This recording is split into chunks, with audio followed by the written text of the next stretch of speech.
Gay SA Radio.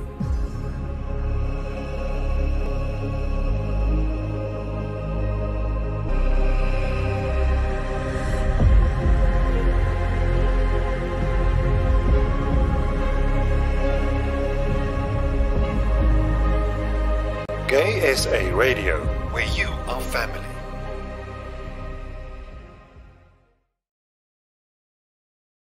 Livio, and I'm speaking to Cyndi from Hart Fertility Clinic in Cape Town. How are you today?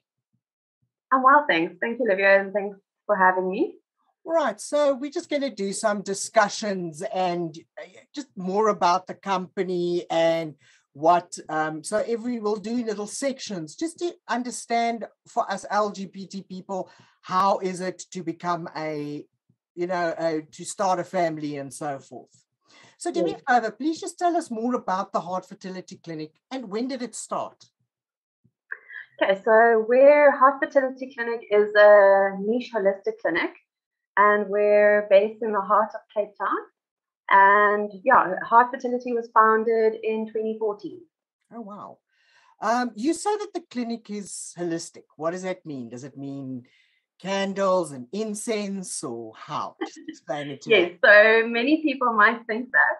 And, we're happy to do that for you if that's what you need. But basically what holistic means is, or in our terms, is that we want to embrace that, or, show that we appreciate that everybody is unique. And therefore we tailor-make our treatment plans based on the patient's individual needs. All right, so we would, if you do need that little bit of incense in the corner, we're happy to do that. Buddha bar playing in the background and so forth. Yes. And if you need some, acupuncture or chiropractic work, we basically want to use that in combination with traditional modern medicine. All right, very interesting. Where are you precisely situated? Okay, so as I mentioned, we're based in Cape Town, and we are in the new Christian Barnard Hospital on the foreshore. So it's quite a nice building, and we're on the 11th floor. All right, and your operating hours? The clinic doors are open Monday to Friday from 8 until 5. However, in saying that, the doors are literally open those times, but we strive to communicate continuously with our patients. So with patients, we have a continuous WhatsApp line, and we're on email all the time. So we strive to maintain that continuous communication with our patients. If they need anything, or if anything goes wrong, So you guys do the extra mile, like we'll say. Yes, we do strive to do so. So how do I make an appointment, and what can I expect or prepare for to start coming to meet with you and talk with you? So we have various means of scheduling an appointment. First means would be we have a online booking system through which you can log on. It's available on our Facebook pages and so forth. You click on the link and it takes you to our booking system, and you can choose which date and time suits you. We will then get an email to say that, for example, Livio has requested a booking on this date and time, and we will be able to confirm it. If something needs to change, or if there's a double booking made, we can then make contact with you to ask you whether we could move it or change it, or provide a different option. And then we have the old school general pick up the phone and make a call to the clinic for a booking. And then the third option would be via our WhatsApp line. If you pop a message on our WhatsApp line, our practice manager will get through to you and ask, what days and times would suit you. And then to answer your second part of the question on how you prepare. All right. So that just depends on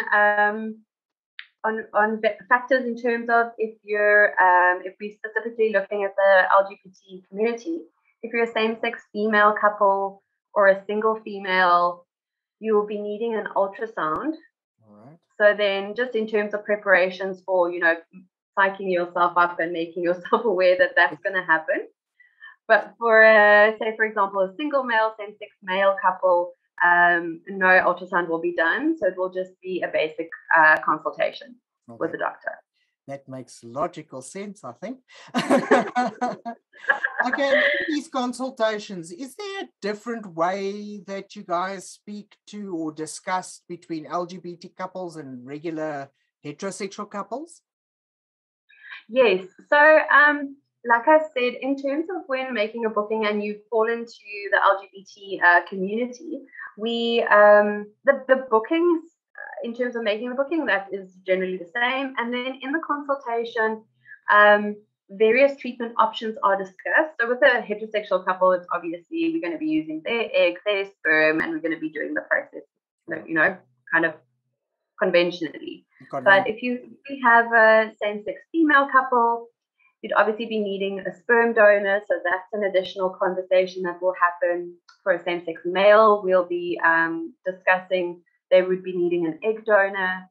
And then for the transgender community, we would be discussing fertility preservation, and the conversations will be surrounding that. So that's basically the only difference in terms of consultations between the two groups. All right. And I think everybody would love to know this, but does my medical aid cover these kinds of procedures, and what don't they? Okay, so that is a very good question and a hot topic at the moment, because especially in fertility, unfortunately, the only medical aid, or fortunately, thank goodness one has come aboard, but the only medical aid who currently pays for any fertility procedures is Discovery. And in saying that, it's only the top 2 plans that cover fertility. So it's a big step in the right direction, I think. I think this will put a lot of pressure on the other medical aids. So basically, they would pay for a certain percentage of the treatment. They don't pay for a full treatment. So it all just depends on what kind of treatment you're coming for and what the cost deficit would be that you would be liable for, unfortunately. But yeah. Unfortunately, hey. Okay, so... Yes, and it actually, sorry, Livio, not to interrupt you again, but just it helps immensely when the public puts pressure on the medical aids as like a community front that just funds the pressure on the medical aid to actually come aboard and to pay for certain treatments. That just helps a lot. I can definitely think so. All right, so seeing that the medical aid does not want to be playing games, or they're trying to, starting at least, but what is the budget we are looking to if I want to start a family? Okay, so when you come into the clinic for an initial consultation, that consultation varies between 1,300 to 2,000 Rand. So that would be for the initial full consultation, where a full medical history will be taken, explanations about the treatment options available, and then the ultrasound, if applicable, will be done. Then also if we have a single male or a same-sex male couple, then we would advise either both or one of the couple, whoever is more comfortable, to do a sperm test and or a semen analysis, and that test is 950 Rand. So those 2 costs together would be kind of the initial fee for a fertility patient setup. Right. Then when we look at the various categories or classes within the LGBT community, the costs vary accordingly. So for example, if I have to say a same-sex female couple, we would be able to use one of the patient's eggs, and then together with a sperm donor, so we could potentially do what we call artificial insemination. And that cost is around 12,000 Rand, including the fee for the donor sperm. If we're doing a process on their side as well, which is called reciprocal IVF, when the one female goes through the IVF process in terms of taking stimulation medication and then retrieving her eggs, we fertilize her eggs with donor sperm in our lab, and then we transfer that embryo created into the second partner. So kind of like both partners have a part in the treatment, and that process is more expensive. It's about 55 to 60,000 Rand. And then when we move on to our male couples, they would obviously need, theirs is unfortunately much more expensive, because they would need a surrogate, they would need an egg donor, and those costs could add up to easily to about 150,000 rand, taking into account the legal fees that are applicable and so forth. And then on our transgender patients, we would be discussing, as I mentioned earlier, fertility preservation. And what that basically means is before we advise, or before the patient would like to go through the transition phase, or initiating the transition period, that we, what was I going to say? We preserve their fertility, and before they start hormone treatment.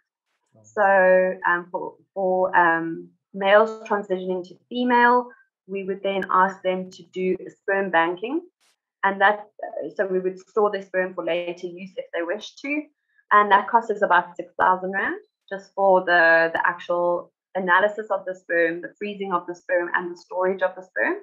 And then the sperm is frozen indefinitely, so it can stay there for years and years until they're ready to use it. And for a female, female going to male, we would then advise them to freeze the eggs, and that process is about 36,000 rand, because she would have to go through the fertility medication and the injections and all of that. So that's a little bit more expensive. But in general, that's ballpark figures what the patients would be looking at. Yeah, cool. It's very interesting. I mean, if you think that you spend how much on a new car, so and this is a lifelong commitment, so it's not true, yeah. If you think of it that way. All right, so what is the safest age to thinking of maybe I want to start a family? Okay. So, for a female, obviously we bound it by age, unfortunately. And as you hit that 35-year-old peak, your fertility, unfortunately, takes a nosedive. Okay. And especially from the age of 38 towards 40 and beyond, your fertility takes a steeper dive. Okay. So we would say if you are wanting to have fertility treatment and you're wanting to start your family, ideally within the range of 35 years for a female would be good to come in to see the doctor and just to discuss all the options and see where you are in your fertility. Maybe you have a couple of years left, but some people don't. Okay. So it's always just good to know. And then for guys, guys they can procreate until they're very old. So they on the better spectrum in terms of having time on their side. Oh, okay, great. So that's not so bad. It's bad, but not that bad. All right. Yes. Can you briefly just explain to me my journey as an LGBT member? When I decide that I want to start a family, how do we start? How can you start off with it? Kind of a thing. Okay.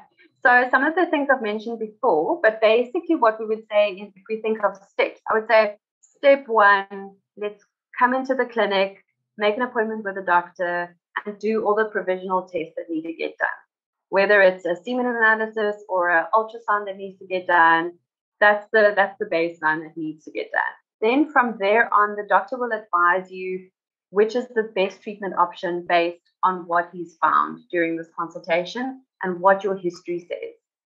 Sometimes we would send the couples for blood tests, and that will also give us a better indication on, especially on the female side, for hormones, how things are looking, how much time she has left in her tank.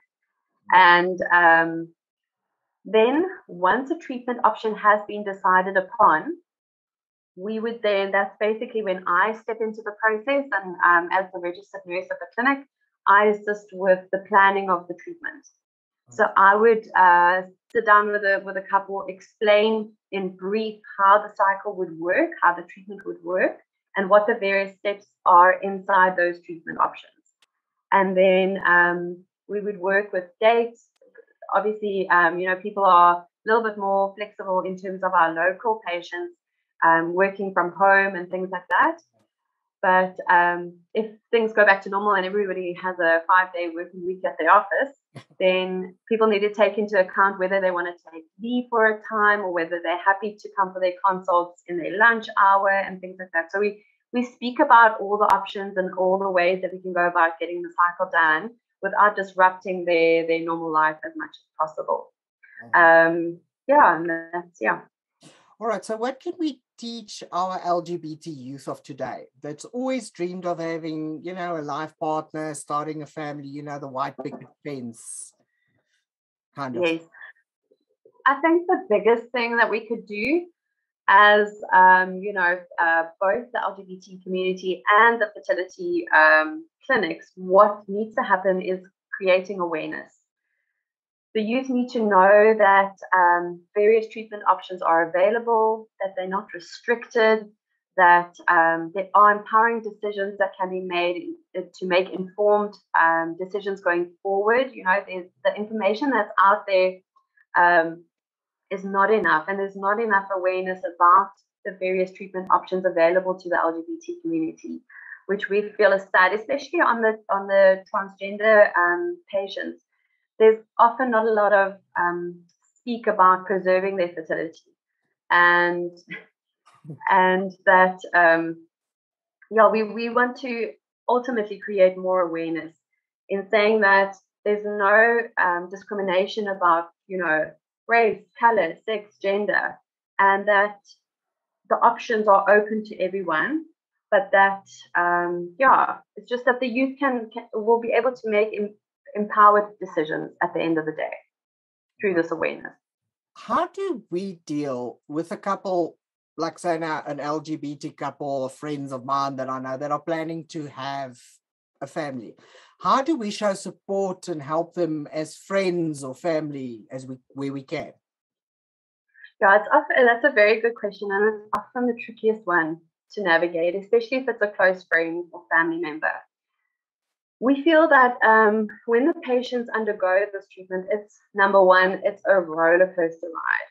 Right. It's like you think you're in for one thing, and then something else happens, and then you think, okay, this is done, and then something else happens. So as the couple themselves, they are really going through a tough time, and I think the best way to support them is just to show that you are there for them. Just open your ears and listen, and just even if it's taking them supper for the one evening, or maybe on the day of the egg collection, just arranging just a nice supper for the couple themselves, or on the day that the embryos are transferred, like a nice little celebration. Or I think just small little things, showing your support and letting them know that you are there for them is just the most important part. Right. So say now I've now made the decision, I want to become a parent. What must I prepare mentally, and what happens? We go through all these steps and it does not take the first time. Okay, all right. So mentally preparation for having a child. I don't think there is enough mental preparation possible in the world to prepare you for parenthood. But in saying that, it comes so naturally that you think you need to read 5 textbooks, or you need to Google the heck out of parenting blogs and things like that. And it's just, at the end of the day, it comes naturally. And you as the parent do what you believe is best for your child. And there's so many contradictions about, you'll get your auntie saying, oh no, the child must do this and that and that. And then your grandmother will be saying, oh no, the child must have this for breakfast and that for lunch. And it's just, at the end of the day, you need to trust your gut. Together with, if you're single, or together with your partner, just trust your gut. The kid will survive. They'll reach adulthood, and you will be the best parent you could be at that time. And then the second part of the question about if it doesn't work. This is the part of the roller coaster that I was talking about. And as I mentioned previously, the cost of the treatment is exorbitant at most of the times. So when people invest so much financial resource and emotional resource and just their entire selves into the process, when it doesn't work, it is devastating. It's devastating to the patient, it's devastating to us as the clinic and the team. but also there's no preparing one for how to deal with that. It's just, we suffer together with the patient. It's a loss for us as well. And we just try to offer our best support as what we can. And also that's when the community comes in to help support the patient from that end, just to let them know that they're not alone. And it's not the best outcome when that happens. But there's nothing wrong with try and try again. Absolutely. Cyndi, thank you so much for your time. I really do appreciate it. We will probably next month talk to one of you guys again there at Hart Fertility Clinic. This time we're going to talk more about treatment options for the LGBT individuals. But thank you so much. I appreciate it. It's a big pleasure. Thank you for having me, Livio.